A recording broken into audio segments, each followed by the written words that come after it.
Hello, everyone, and welcome to the show. I'm Donovan. And I'm Jordan. Join us as we go into the pages. Podcast!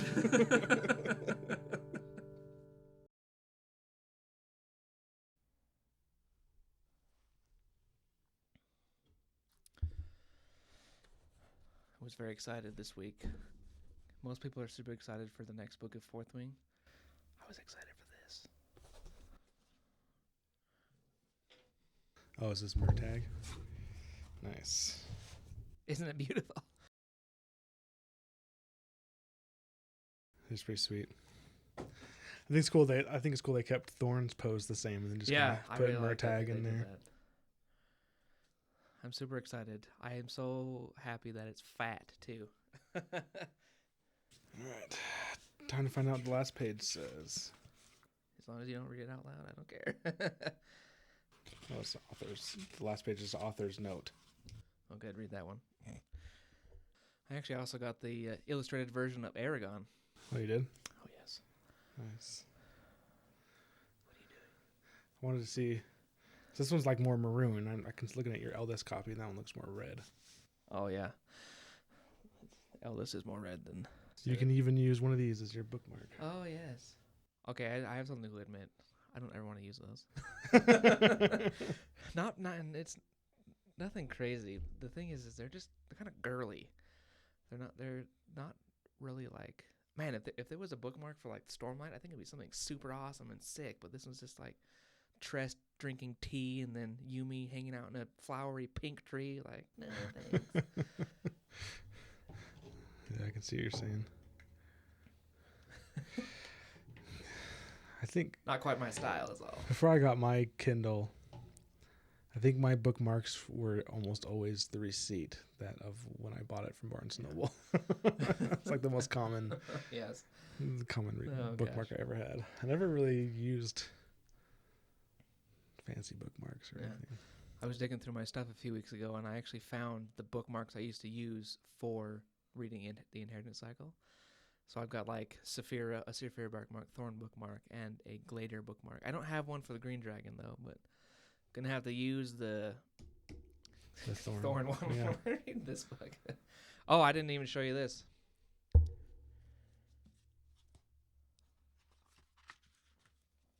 Oh yeah, I forgot you said it was signed. Nice. It's a signed one. I think I should bring it to Dragonsteel and see if we sign it again.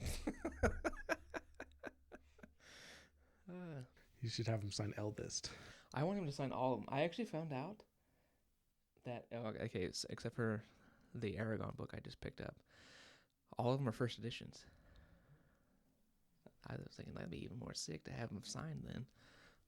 Are you gonna have him sign your? Oh, so you don't have the Aragon first edition? No, well, I probably did, but actually, some history for me is I got the paperback. So that might have been a first edition, but like after it had been out for a while, Mom read it, and she left it in the car. Oh. And it melted. So she bought me a new one, and that one was chucked, and I don't know what happened to it. I'm sure it was thrown away somewhere. And I back then in those days, I didn't really think about that kind of stuff. But like, it was the first edition or whatever. Yeah, you should definitely try to get those signed. Well, we're gonna resume these chapters, and they're still in trouble. Sunlit Man, 17, 18, and 19. Last week was a cliffhanger. So they're still on the Cinder King ship. They're being shot at, and Nomad is able to pull off something that usually only works 1 in 10 times. So luckily it worked this time. But he was able. He says he doesn't move as fast as projectiles, but he kind of practiced like predicting where they're going to shoot in the first place, and so he was able to form auxiliary into a sphere and deflect the Cinder King's shot towards Rebeke. So it made for an impressive. Definitely, probably shocked everyone who witnessed that. Moved his popularity up a notch. Yeah, his notoriety, especially because he followed up with the bad A line. He was like, after blocking it, he was like, there's like an exploding of light and sparks. And the Nomad's like, idiot. I was considering your offer until you gave me a reason to look forward to killing you. And then everyone's just like, Cinder King's in trouble. I do like how he called him the Cinder Fool in the last few chapters, or the last chapter when he was first talked to. Cinder Fool. You are. And of course, then a fight ensues. And they're kind of able to, since Nomad obviously can't fight, all he can do is kind of take a beating and block. And he even freezes again here because he's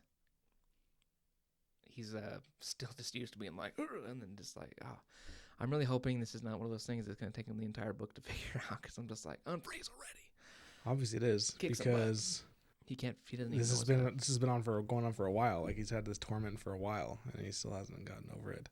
Oh, I thought it was I thought it just started on this planet, but no, the way he describes it just makes it seem like it's been for a while. Must be annoying. Yes. I think he just needs to, like, I wonder if it's like, I think it's just his intent. So like when his instinct kicks into a fighting stance, his instinctual intent isn't just defense, it's offense and mixed with defense. So I think that's why he freezes. I think if he weren't running so much and so much in a panic to constantly run, he could like train to be like some awesome Shaolin monk. I actually think that's tied into why his torment is not letting him fight, is he's just spent so much time running, it's like screwed up his mind. So and he trained as a soldier. I mean, we know he was in Bridge 4, so we know that Kaladin trained him to be a spearman. We know since he was in Bridge 4 that he lived through the Desolation War with the Fused. And so I think it's just ingrained in his instincts. Like he said, instinctually he lifted his arms. And so he's just a soldier. That's just who he is, his instincts. And so I think in order to like overcome those instincts, he needs to find a safe place to hide or whatever, and then probably spend like a few years or like even longer to rewire his instincts, which I'm sure is going to be like really hard, if not definitely, I think like nearly impossible.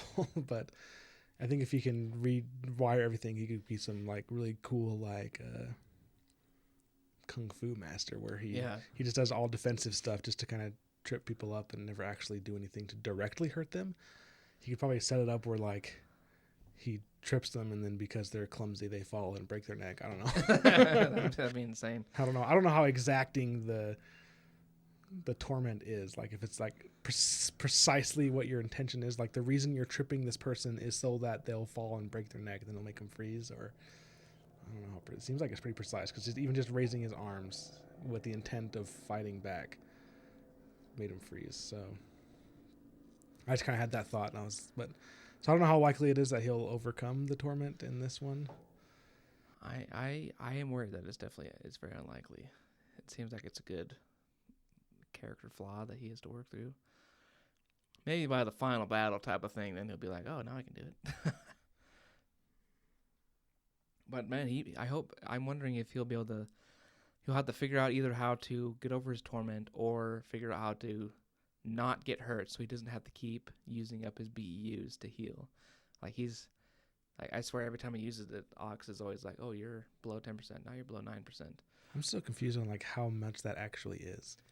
Like what if it takes like 1 million BEUs to jump, and he's let 10%, so he has like 100,000 BEUs.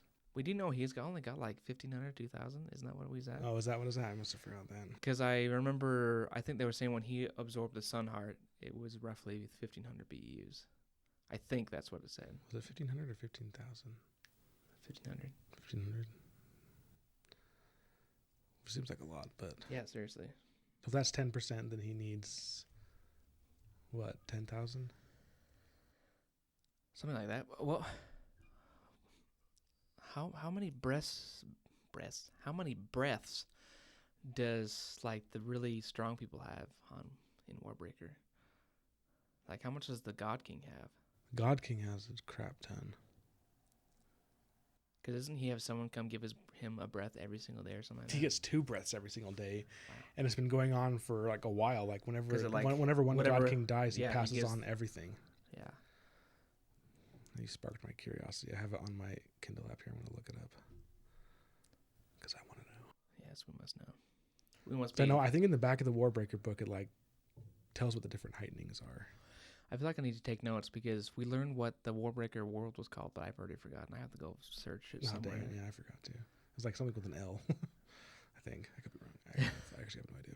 Okay, so 50,000 breaths get you to the 10th heightening, which I think is at the very least what the God King has.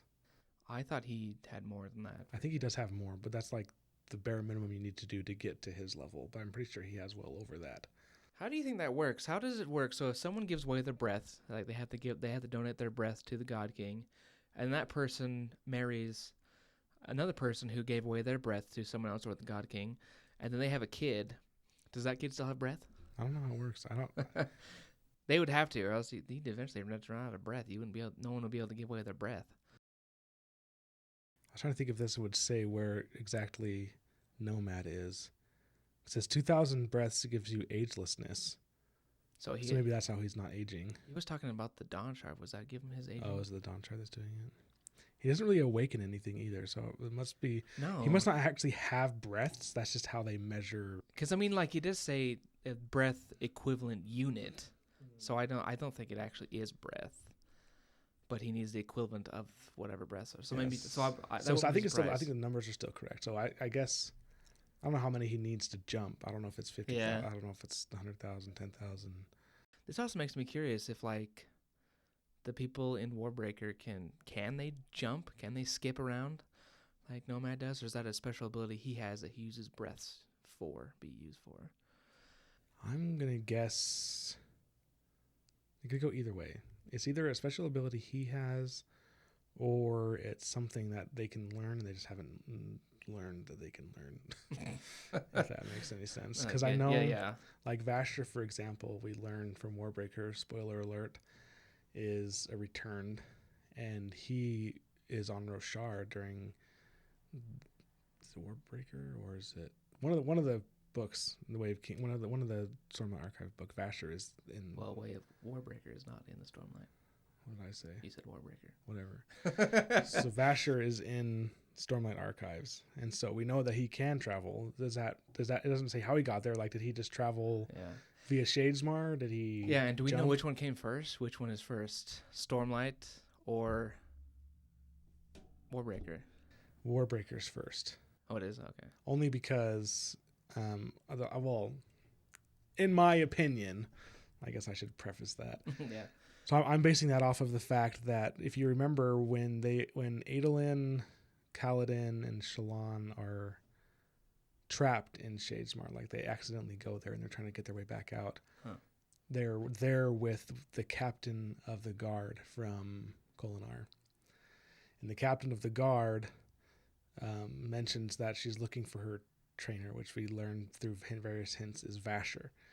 And there's also a little plates where Adom's like, did your hair just change color? Like, he notices it. And if you remember from Warbreaker, the princess who left at the end of the story was walking along the road with Vasher, was the princess who her hair changed colors based on her mood.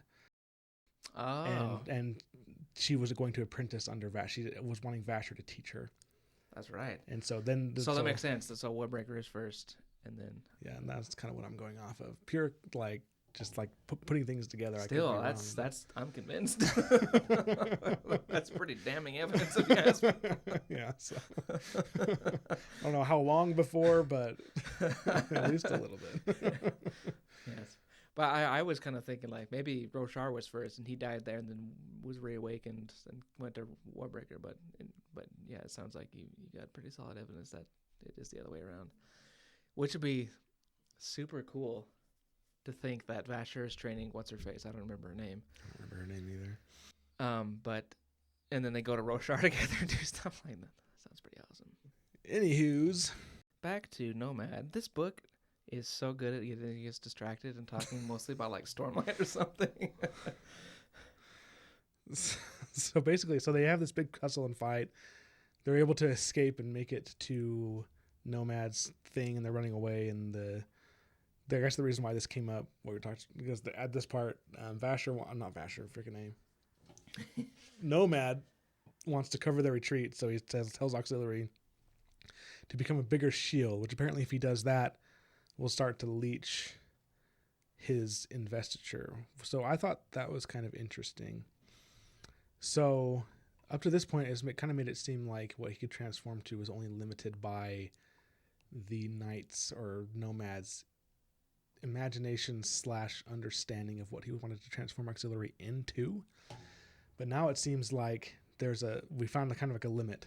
Like he can only become a certain size of something. If you want to become more than that, then he has to have investiture.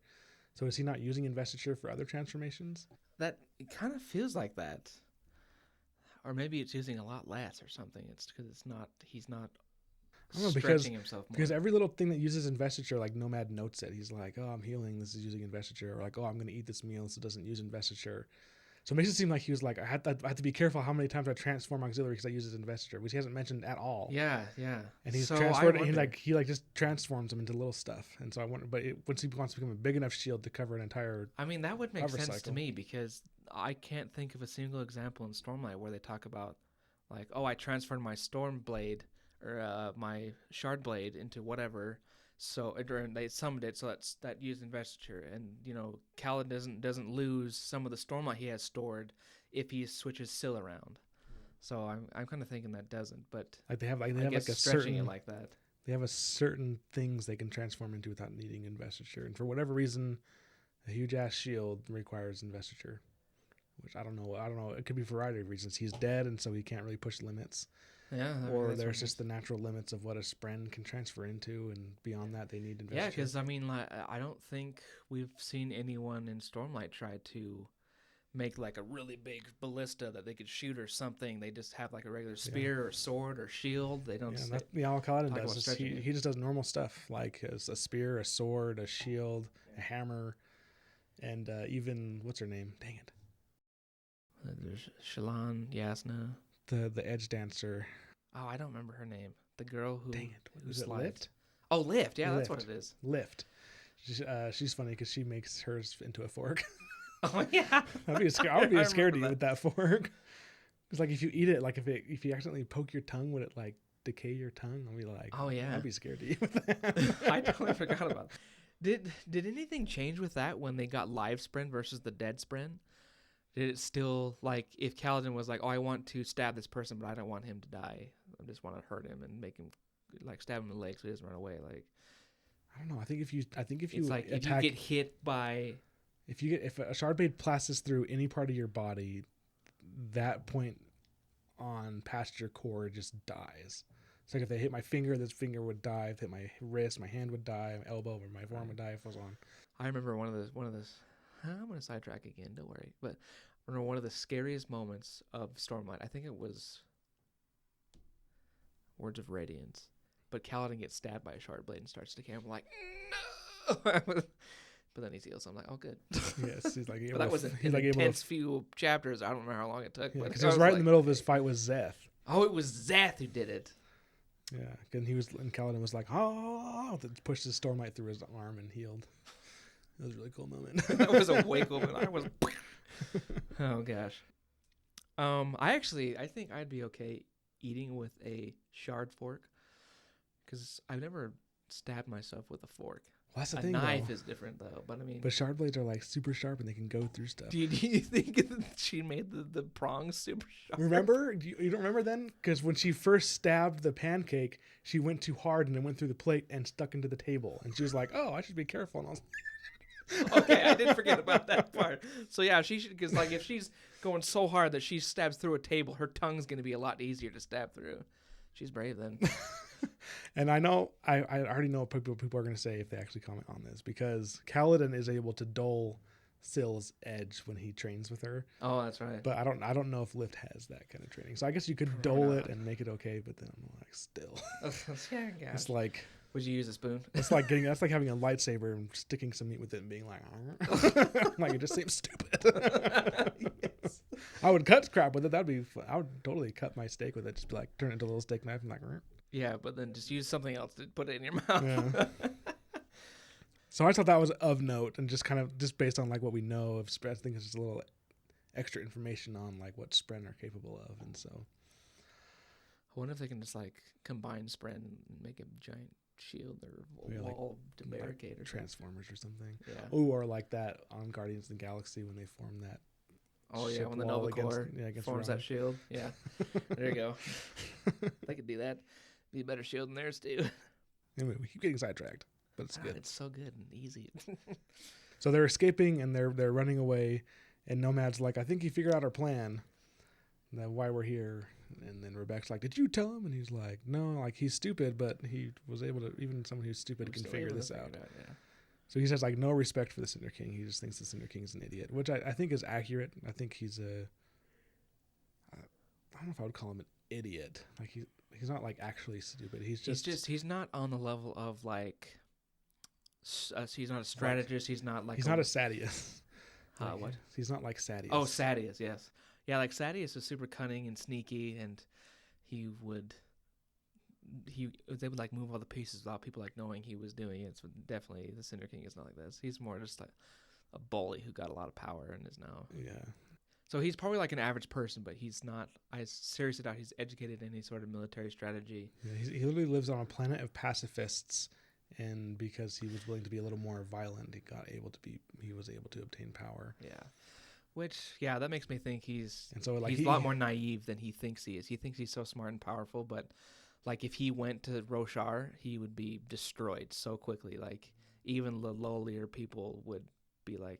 Which I think even the Cinder King knows that, because when he was telling Nomad about the book, he was like, I was expecting you to be like this crazy warmongering, like barbarian, essentially. But yeah.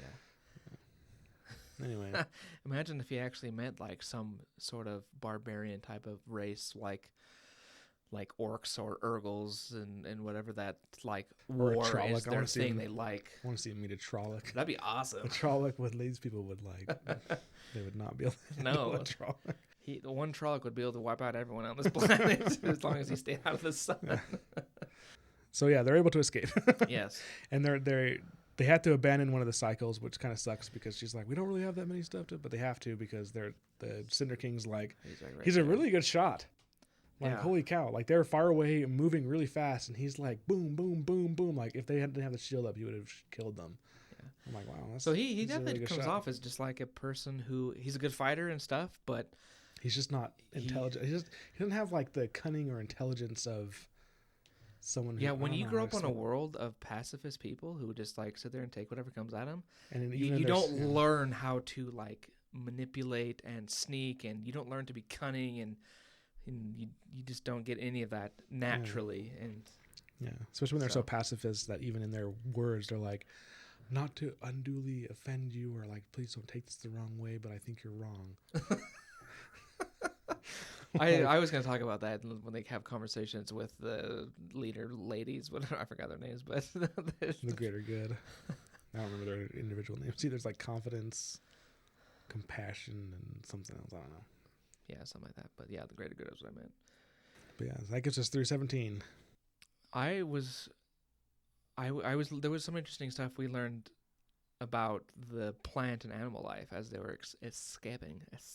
Oh yeah, that's part of 17. Well, we didn't really learn much about the plant, but Nomad was just like, how did they survive the heat of the day, the seeds of all these plants? Yeah, because as they're escaping, he's looking around, and when they first were in this area, it was just like a barren wasteland of like frozen lava, essentially. But now it's like lush, and like he says, it's barely even recognizable. It's like a completely different place. There's so many plant life, and then he starts like, how do the seeds survive? Because it's not like it just gets really hot. Like the rocks melt, and it gets so hot that there's no landmarks because everything changes so drastically. So it's a good question. And I think remember we were talking about last week that like every time he starts thinking, he like thinks a little bit more. And this time he thought through all of it and didn't at all say stop, like don't do this. Like he didn't think that at all. And he just kind of thought about it, which I thought was really cool. So I think he's definitely starting to calm down, and like his panic starting to maybe go in the background, which of course is a perfect setup for all of the sudden the Night Watch is here. He's gonna get like the blinders on and Night Brigade. I said Night Brigade. Yeah, I said Night Watch. Night Brigade. Night Brigade's here. But he also sees animals. He calls a group of gazelle-like creatures, and it was interesting. He talked about it was. This is all just in passing, so it was a super quick thought. But he talks about like, they have their eyes glow faintly gold. So he says he's thinking like they're invested in some way. So that's how they're able to stay out of the sun. I don't think they can survive in the sun. I think they just have the ability to use some small amount of investiture to get out of there. They probably. I wonder if the sun is invested and it's growing the plants super quick, and maybe the sun or the plants are absorbing investiture. The animals eat the invested plants. Then the people eat the invested animals. That's why they can touch you and suck out your adventure. I don't know. I wouldn't be surprised if it's something like that. That was my train of thought. And I don't think it's the sun that's growing the plants. It's it's like the reflection of off the rings. Yeah. Oh, yeah. So I guess technically it is. So it's like that's right. Because that's right. Yeah. I forgot. So yeah, they still get burned up. They're only able to. The direct sunlight kills, but if it's indirect sunlight, and I think they even mentioned that, like, if he were to like bask in that light, it would take him like a few years to, and then he would eventually be able to store up BEUs, right? If he. So remember, because when the very beginning of the story, he saw the plants growing, and he asked Auxiliaries like, "Oh, can I absorb that too?" And he's like, "Yeah, probably like 10 BEUs a day." It's like not like still it seems like a lot, like 10 breaths a day, but like not enough to like really be. Yeah, I mean compared to like when he absorbs one sun heart and gets over 1,000. So I wanted that, but I thought maybe. So you're thinking the refracted light, he could absorb? Yeah, I'm pretty sure they mentioned that, like he can absorb it. Yeah, I think they did too. Which I don't know why he just wouldn't passively do that. Maybe he's doing it passively, but. Oh, and also a notable thing for 17 is they think that they had escaped. Okay, so they escaped the Cinder King. Remember, it's just like his one pleasure vessel that was with them, his personal vessel. They make it back to Beacon, and then when they're traveling with Beacon, he's like, "Oh, Nomand's like, oh, we escaped." But right when they reach the rim of the cloud cover where the darkness is, a multitude of burning red lights. Second later, several dozen enemy ships zoomed out on the attack.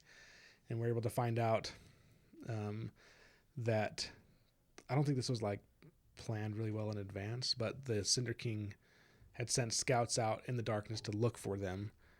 And then Nomad kind of postulates that when he discovered that they were in that area, he called them back. And so they're coming back because everyone seems really surprised. They're like, "Oh, what the crap?" Like, it's obvious they were looking for them, but they weren't expecting to really see them like right that soon. Right. And then like chaos ensues. But before we get to that, we get another piece of art. Yes, and it's the art of them getting attacked, right? It's kind of hard to see. I think it's them on the what's his bucket's ship. Yeah, it's a Cinder King's ship. I think so, because there's like a railing and they're like looking off, but he's with Rebeke and she doesn't look like she's captured. So I could be wrong. I don't know. I could have sworn when I first looked at this, I saw all the ships coming at him, but I want to look at it I'm looking at my phone right now because it's kind of hard to see it because the Kindle makes it black and white. Yeah. I haven't actually looked at the color version. I've heard that someone, it wasn't Kindle, came out with a colored e-reader. Oh, no, you're totally right. Yeah, in the color version, yeah, those are totally ships coming after them. So, yeah. Okay, so. Yeah, you're right. Because if you zoom in, you can even see, like, those are totally ships coming wow. That's a lot. Good luck to them, geez. Oh, and there's the animals, too. I didn't notice that in the book. Oh, I didn't notice that either. What the heck? There's like a river. What the frick is this art? I feel like it's wrong. I mean, okay, it makes sense that it's like lush and green and the animals are eating, but why is there like a river? Why is there also like it's a maybe river? No, it's pretty small for a river, I suppose, but there's a river nonetheless. I thought it was just a canyon when I looked on the Kindle. That's what I thought too. When I was looking at the like comparing the two, you can't see the ships like at all. Yeah. I guess you can kind of see the animals since you know they're there. But yeah, that doesn't look like a river. But the wet and the color version is totally a river. Oh dang, that makes me. I want a colored Kindle.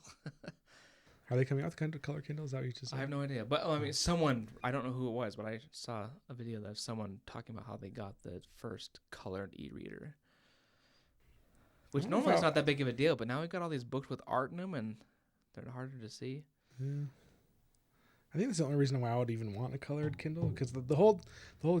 Now we're getting off on another dang tangent. Whatever. That's right. Because the whole point of like what the Kindle screen does and e-reader screens does is it's electronic, but it makes it seem like it's actual paper, which I actually really like. I like that too. Because it doesn't hurt my eyes. But yeah, if you stare at your phone for too long, your eyes start to get. So that's what's nice about this colored e-reader is it still looks like a page. It doesn't look like a tablet.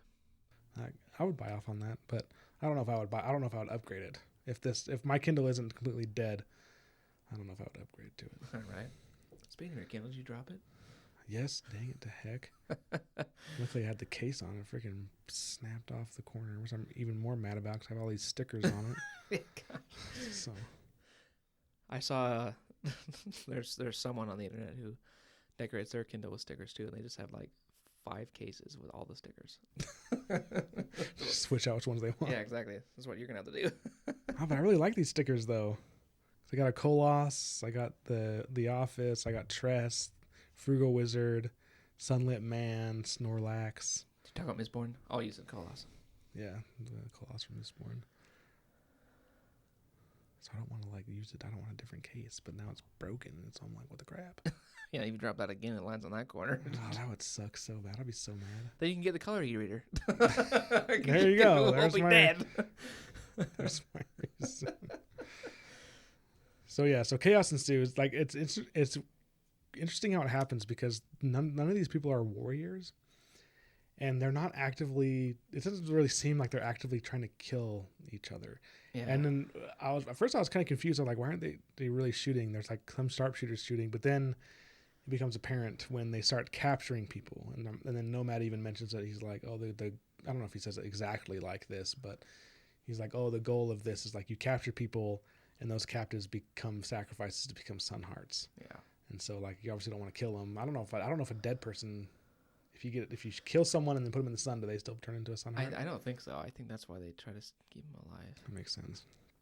So yeah, they capture, and there's a bunch of crazy stuff going on. Oh, Nomad has a really cool scene. Rebeke's they're like flying around trying to like evade people, and they're like, everyone go over there. And then he notices, so how they capture people is, so since the ships can lock together, it's kind of an advantage and a disadvantage. A disadvantage we're seeing now is because those enemies can go up to those exact same docking points and lock in, and then like not take over your ship, but if they have a stronger ship, they can control how you move. Which I was like, that's kind of interesting. So these ships are very easily, well, I don't know about easily boarded, but they have like a boarding mechanism built into it that the other ships have also. So I was like, okay. And we see the ship that the greater good is on gets captured, and their lack of experience becomes very apparent, which we've already mentioned several times. But Nomad is like, do you think they're smart enough not to put their command staff all in one place? Nope. And then Auxiliary's like, it seems like one of those things that you learn from sad experience, kind of implying like they're about to learn that they shouldn't have their command staff all in one place. And so Nomad has to go and save them. Which I really like this part, how they get on. But anyway, sorry. I like the little kind of interaction between Nomad and Ox right here, because he's kind of thinking of like what to do. And so Ox is like, well, and he says, thinking on whether or not it's too late to go back to the Cinder King and take him up on his offer. But I like what what Ox says. He's like, I'm glaring at you right now. Yeah, like, I'm glaring at you right now. Stupid. He's like, you don't have eyes, which is why I have to explain it. Yeah, so it's just like, duh, why do you think I have to say it? Because I don't have eyes. I love little moments like that, especially when it's like chaos craziness going on and you just have a little joke in there. But yeah, so the greater good gets boarded by 2 Chard, and it's kind of like, ooh, that's not good. And so Nomad's like, Rebeke, get me close, and they're kind of weaving and dodging and flinging and flying, and but no, it's not organized, and it seems like no one's really paying attention. Even Rebeke, like several times, is like, oh crap, and like has to like avoid someone, like, or someone's like going right for them, and like they're like, oh crap, so it's like complete utter chaos of like good pilots, but at the same time not really like. It's almost like experienced. They're like good pilots if they're out flying by themselves and they only have to worry about them and like the landscape. But then when like you got the chaos of everyone flying, going crazy every which way, then it's like, oh, I don't know where the frick to go, and like they almost crash and stuff. Yeah, so it's like, oh, Jesus Louise.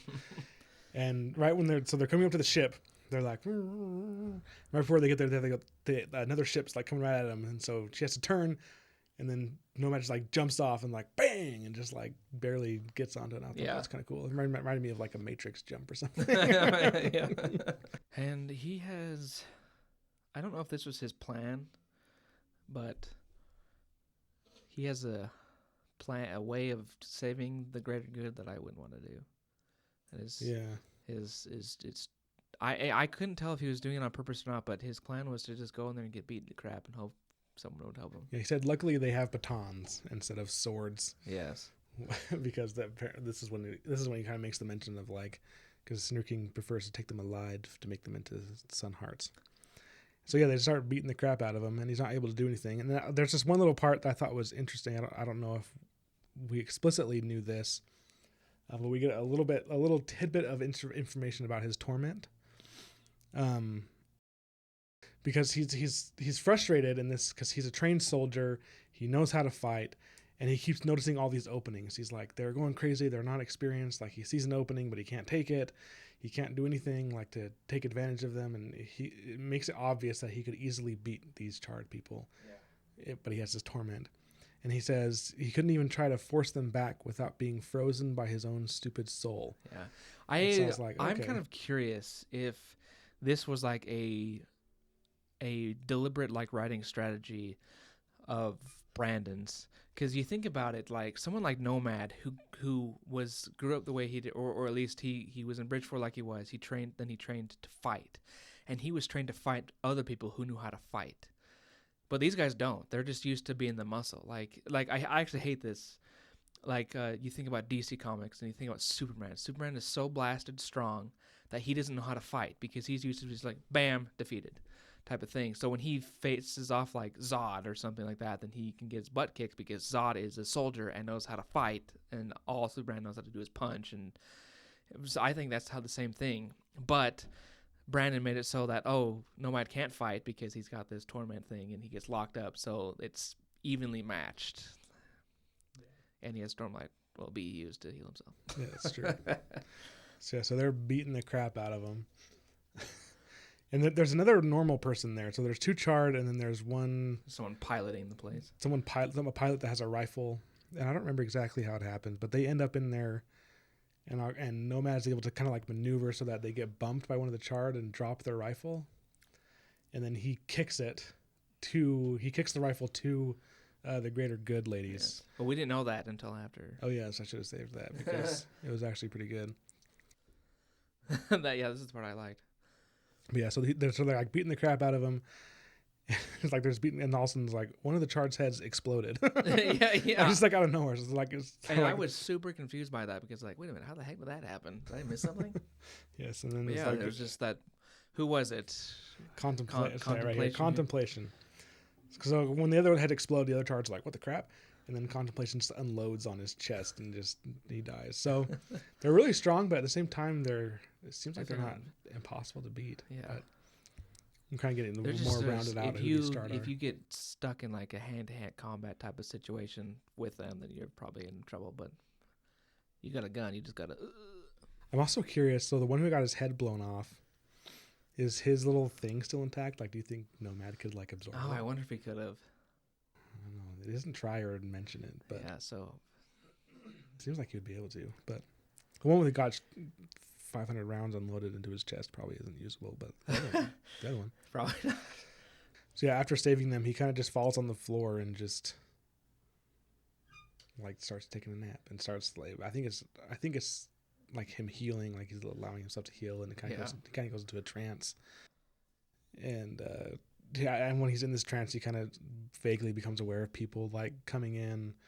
He hears like voices and confidence voices. He notices that Rebeke is there. Yeah. So one thing that happened just before this is, and then why the people are like gathering, is they got forced into what they call another corridor.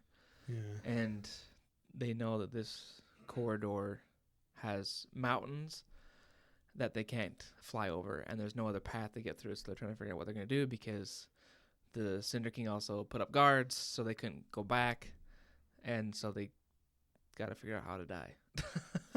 Yeah, which is that's how chapter 18 ends, and then chapter 19 starts, and it's kind of funny how they treat Nomad because he's laying in the middle of the floor, and they start to have a meeting, and I'm not sure how big the room is, but it makes it kind of seem like it seems like it's not big enough because they have chairs arranged, and they've like arranged them like around Nomad. It's like a circle and then like a little divot for where Nomad is. And he's kind of like, what the why they couldn't even move me to a bed. They just just let me lay there. Like, what the crap. And as he says, the auxiliary found it hilarious that they just left Nomad there laying on the floor dozing like he was a sleeping dragon dangerous to disturb. So it was kind of funny. But yeah, so then it's like you said, he comes fully conscious and starts hearing them converse on how essentially they're trying to decide. The first thing Confidence said is, "We're dead." So brilliant. She's not confident at all. Yes, because they're in an untenable corridor, which I'm assuming that means they can't grow crops. They're coming up on mountains that they can't fly over, which we learn little kind of interesting things. This blew me away, this part. Yeah, Nomad figures out how their spaceships work and how tiny their planet actually is. Because they tell him how high that mountains are too. Yeah, because he said that they say the mountains are 1,000 feet high, and he's like, the freak. And then like, I liked how he described them. Like those are like hills, and where he comes from, like barely considered hills. And he said that even for us, like 1,000 feet, that's not a big mountain at all. And he even says that he lived on a mountain that was 15,000 feet high. So I was like, ooh, that's totally ethereal. Yeah, definitely ethereal. So another cool little reference there. Anyway. And then he finds out that the planet is so small that even flying up 1,000 feet gets you into the upper atmosphere. And because they mention that when they fly that high, like they get dizzy and start passing out and their ships can't go. And he finds out that how their ships work is it superheats air and then pushes it out and kind of creates thrust somehow. I don't really understand how that works. I kind of just read past that too. I'm not an aviationist or what. Yeah, but he mentions that. And then apparently when they get up into a vacuum, it can't heat anything. And so that's why it can't. It's like, and come back down. Yeah. And so he's like, oh, well, that sucks. This is also where we learned too that like these people who are alive right now, they have no idea how these ships work. Not a clue. They were able to figure out how to maintain it, keep it going, but if it like completely disassembled and they had to build new ones or whatever, I think they wouldn't be able to. And I think they mentioned why, because I think he even asked, like, I don't remember how it came up, but one of the engineers is there, and they're like, we just spent so long, like we're always running, we always have to be on the move, and so we just found something that worked and then stuck with it. There's never any time to improve it, never any time to it makes sense to innovate. I'm still shocked that whoever built these ships was even able to do it. Like what, they put a giant umbrella down for it kind of sucks that they weren't able to figure out a better way, because right now essentially the only way they can live is if people sacrifice themselves and make their souls into propel into fuel essentially. Yeah. And it's unfortunate that they weren't able to, like, I could totally picture like some sort of solar type power, because the plants are able to grow from the reflection of the sun, and so imagine if they could make something that could also get energy from that reflection and kind of like charge their ships, maybe it wouldn't be. I guess it's hard, because can you create a flying thing on electricity type power? I know nothing about that kind of crap. I mean, I guess maybe if you just have a propeller, you can get that spinning, but I don't even know. But yeah, it's kind of this interesting part, because Nomad kind of gives in to his former self, because he realizes that these people need help, and it's the old him that can help them. And so he starts doing calculations, and he starts doing math, and he figures out how big their planet is, and does all this pretty intense mathematics that I was like, there's no way I could have done that. Yeah, I like this part. So he's like, one of the engineers says, I can grasp some of this, but you've got to understand, we're refugees among refugees. Yeah. The Cinder King has scientists who might be able to understand what you're saying, but even they focus on keeping the cities moving. We don't have the time, the resources, the lives to waste in theorizing. We use what works. We keep it running, replicate it. Yeah. But we just can't afford to think lofty thoughts when mortality looms on the horizon. Yes, indeed. That's why it is impressive they got what they were able to. Yeah, so they essentially just learned how to keep it working. Which is good for them. It's still impressive. Another funny auxiliary moment that I like, at least. And basically Nomad's kind of like flustered. He's like, how'd you guys not know any of this? Like, this is like math. This is so basic. And then he's like explaining all that, and like the engineers are talking, and then Confidence says, all of this confirms what we already knew, that if we go too high, the engines stop working and we suffocate. So she's like, you had to do all this math to tell us what we already know. And then Auxiliary's like, you should tell her, the Knight interjects, that is basically the entire point of math, explaining stuff everyone already knows. And then Nomad thinks, some days he wished he had wanted a cryptic. Yeah. Crypto were like that a lot. Yeah, so Ox is pretty much just like, yeah, man, that's stupid. And then he makes his first promise of the entire thing. Is they say, are you able to help us? Like, because he's trying to give them hope, and he says, absolutely, I'll need some things. And he says he needs some materials and some parts, and he's like, I need access to that. And what does he say? Like, he wants access to the Rebeke's sister too. Yeah, he wants access to the chart, but the reason he wants access to the chart is he's like, one thing he's learned is to never experiment on yourself. And so he's going to do some sort of experiments on this lady.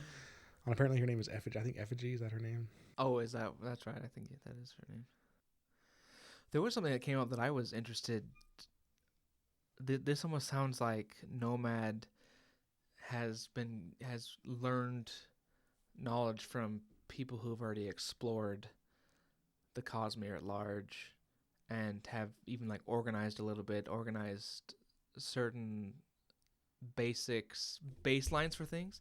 Because he refers to, he guessed their day was maybe 10 hours galactic standard.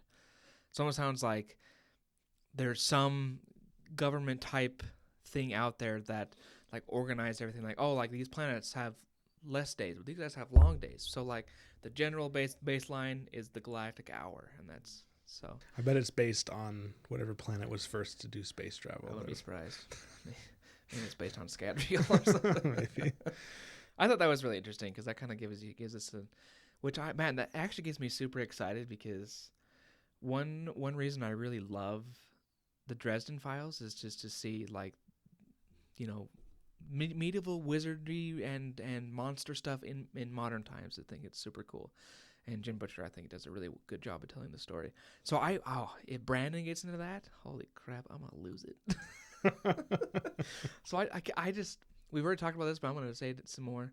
It would be just so cool to have like Allomancers fighting in the far future with spacecrafts and stuff, and same with like Knights Radiant and all the other worlds too, like people with breaths, just like maybe they're gonna awaken a dang ship or something. I don't know, but I mean, like, putting all the Brandon's books together into a future, like space type of future, this sounds awesome. That would be way cool. That'd be super awesome. And I don't think I'd ever be able to make a good story out of all of that, but I have a great faith that Brandon would be able to. Yeah, I'd be really curious to see how it works. It's just like how they have, anyways. Yeah. Especially with Allomancy, if they have to have an Allomancer, like a coin shot or something, in order to propel their ship, or I don't know. Yeah, I would wonder. My thought would be they would figure out something else, because you'd have to worry about stashing a lot of metal for them to make sure they can get to and from where they're going and deal with like emergencies and stuff. I also love, there's another part in here from Ox that was just hilarious.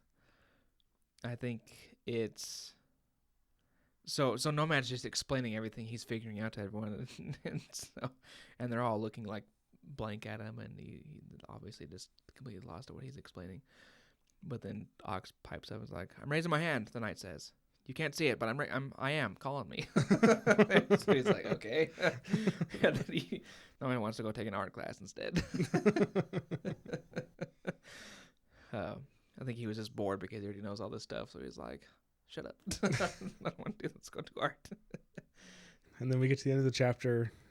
Nomad's made this big promise and essentially says, great. Now we just had to re-engineer the basis of their aviation technology, retrofitting the engines of an entire city to work in a near vacuum environment in just a few hours. He'd rather get beaten again, because this would require the old him, the one who had failed so many times. So they have this plan that Nomad's promised will work, but he has actually absolutely no way that I can tell of actually making it work. It seems all theoretical, and we'll see if he's actually able to do anything. Yeah, I'm not sure how he's going to pull it off, but it's the beauty of reading a story. He'll do it somehow. But I had a theory about why there are so many different people on this planet, like, the Rosharans, the Threnodites, and the Scadrians. I'm wondering if, like, they were able to explore enough. Like, it sounds like Rosharans have figured out how to explore, leave their planet. The Scadrians have, the Threnodites have. And I wonder if they somehow like saw this planet, like, wow, there is a lot of investigation coming from over there. Like, let's go explore and figure that out. I think, especially like with some people from Roshar wanting to figure out how to, you know, use Stormlight off of Roshar. I wouldn't be surprised. I guess we'll see if they're able to find that door, if there's actual Scadrians in there, or if it's just a abandoned science lab. Who knows? I'm sure if it is, I'd be surprised if there was people in there. But I'm sure if there's not people there, Nomad will be able to be like, oh, look at all this good stuff, and solve a solution. That's the end. We're probably going to get into another exciting moment just to leave on a cliffhanger next week. Yeah, that's how it always goes. Right. Until then, we'll have to just keep reading, keep talking about all the Cosmere goodies. Pressure Brandon to write faster. No. Okay, bye. I don't know what else to say. No, that's all you need to say.